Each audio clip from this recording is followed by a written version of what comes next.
Lisahleli nathi apha ku EKSE on DSTV channel 263, the People's Channel. It is of course hashtag Tech Wednesday. Namhlanje sikhuluma about everything that has to do with artificial intelligence. It's been a very interesting episode so far. I've learned a lot. If you guys just joined, oh man, you missed out. You missed out, but it's okay. Worry not. We still have a lot more conversations that we're going to drive throughout the show. And of course, it's 2022. Exactly. She has attended the Africa Tech Festival before, but now it's coming back bigger and even better. Okay. That gives everyone that's interested in tech, an opportunity to just come together, network, and speak more on how we can advance technology, within our lives and of course within South Africa and the globe. Absolutely. But enough talking from our side. We want you guys to visually see it from yourself. Let's check out what it's all about.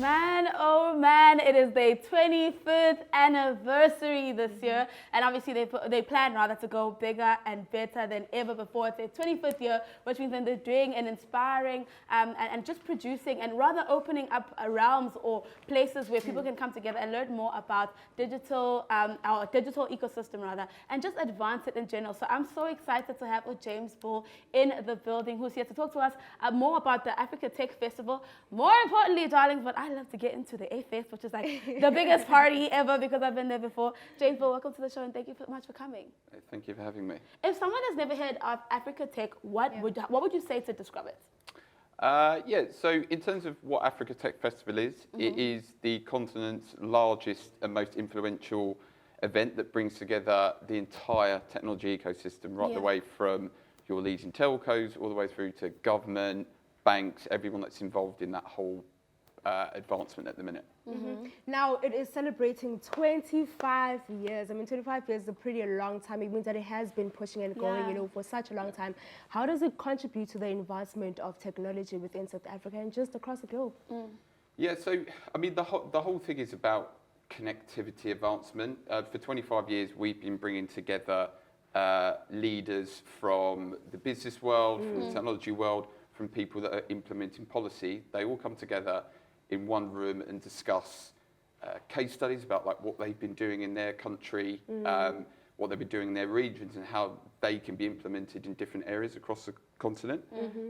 So for us, obviously the last few years we've not been able to do it because of the COVID-19, pandemic. So bringing everyone, the business community, technology community back together this year is a really great opportunity.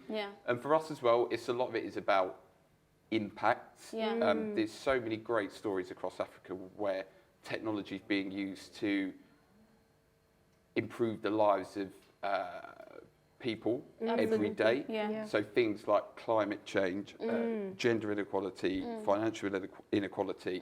There's so many great stories out there. We want to provide a platform.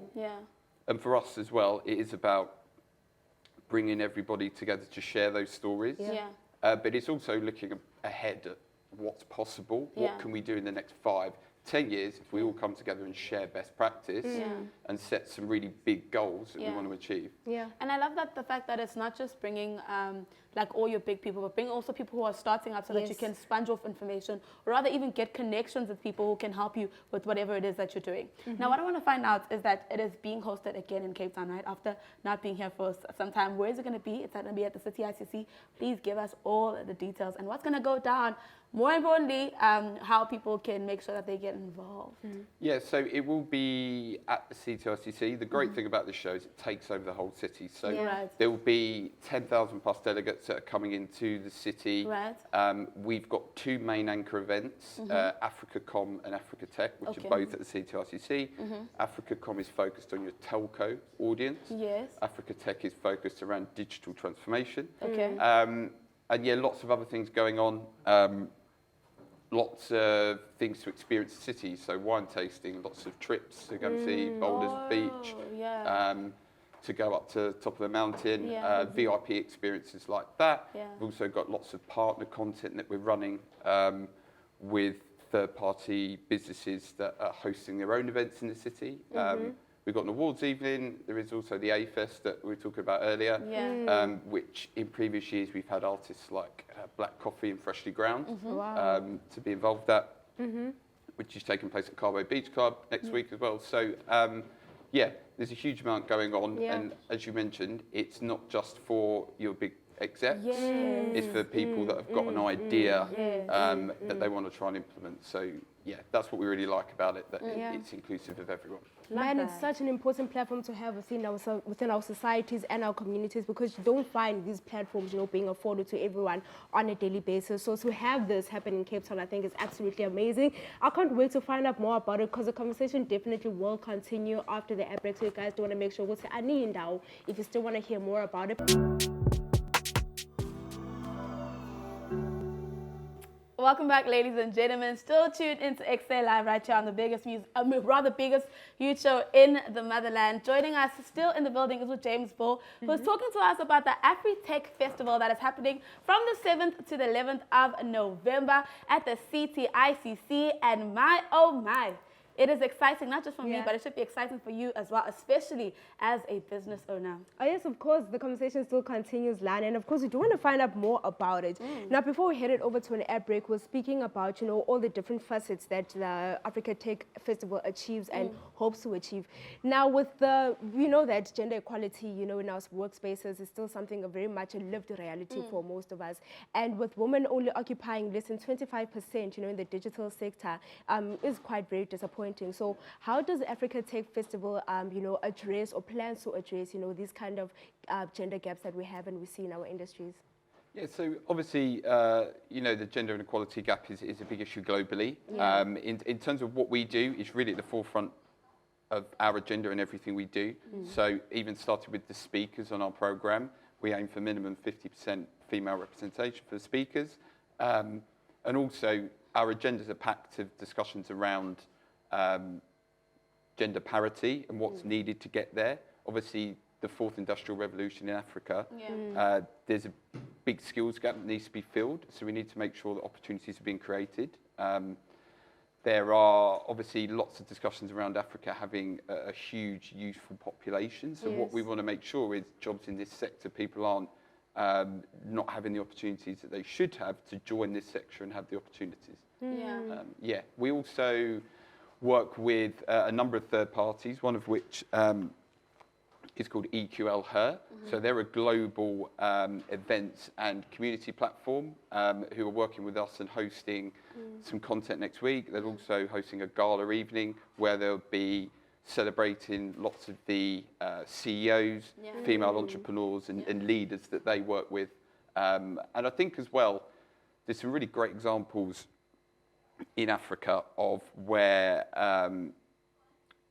female opportunities are being given in government, in enterprises like Rwanda, for example. We're seeing huge advances made there. So we're doing all we can to help advance that and join that process with everyone. And bridge the gap, which is very, very important. Yeah. Now today on EKSE, our topic is artificial intelligence, and we want to find out if artificial intelligence has anything to do in your guys' festival. Is it in way and connected with artificial intelligence, and is AfriTech part of doing something that has to advance technology right now? Yeah. So there's huge amounts. Obviously, I've mentioned the fourth industrial revolution a few times, how technology is being used in every day. It's being used in manufacturing, it's being used in healthcare, it's being used in travel. So yeah, we do have a conference track that is focused on AI and digital transformation, where lots of speakers from across Africa are coming in and giving us their case studies. We've also got a lot of customers who are exhibiting on the show floor and showing people what their AI technology can do in lots of really interesting ways. And you've spoken a lot, about the great opportunities that this festival will provide. Ulandil was mentioning now, not just to the people that, are up there and the CEOs, but also to people on the ground who are starting up, and just trying to find their feet when it comes to the, the digital sector.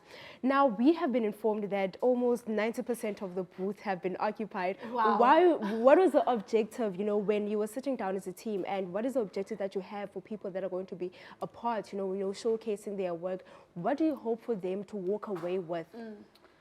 Yeah, it's a good question. I think that the way we see the event from people exhibiting is it's really a pathway into doing business within the continent. So we have lots of customers who may be in the States or in Asia that have got a really, really good product that is a solution to an issue on the continent. So we want to be seen as a pathway for them to come here and meet with people that will see real value in that product. We also work with lots of African brands that may be really strong in their own province or in their own country, and they want to expand that and again bring a case study to the event to show we've been doing this great study in Ghana. It's going to work. It can work here as well, maybe in healthcare or in telco. So we want to encourage people, and that's what we feel the opportunity we offer is at the event. It's to really make a change and be involved in something really special that's happening across the continent in terms of technology and digital transformation. And then to all the attendees, real quick, my directors want to find out what's happening in EKSE, who's going to be coming, what can people look forward to, etc. And then after that, really quickly, you can tell us, like, social media, where can we find you? And if we can possibly fill in the last 10% right here from people on the show. Yeah, I think what we're doing with the EKSE at the minute is we're holding back the acts to gain some holding momentum. back the acts. And we did that a few years ago. Again, I've referenced Black Coffee just because he's so big now, especially in the UK. He's huge. So what we did is we're trying to keep these artists back. And then we're going to release them over socials over the next few days. To Oh, give us your socials, please. Yeah, so that we know where to check. So our Instagram is @Africa Tech Fest. So follow all the updates there. They'll be coming out over the next week or so. Super exciting. So thank you so much for joining us in studio today and sharing all the knowledge about Africa Tech. I'm sure that the people that are watching at home are super excited about this as much as Lwandile and I are.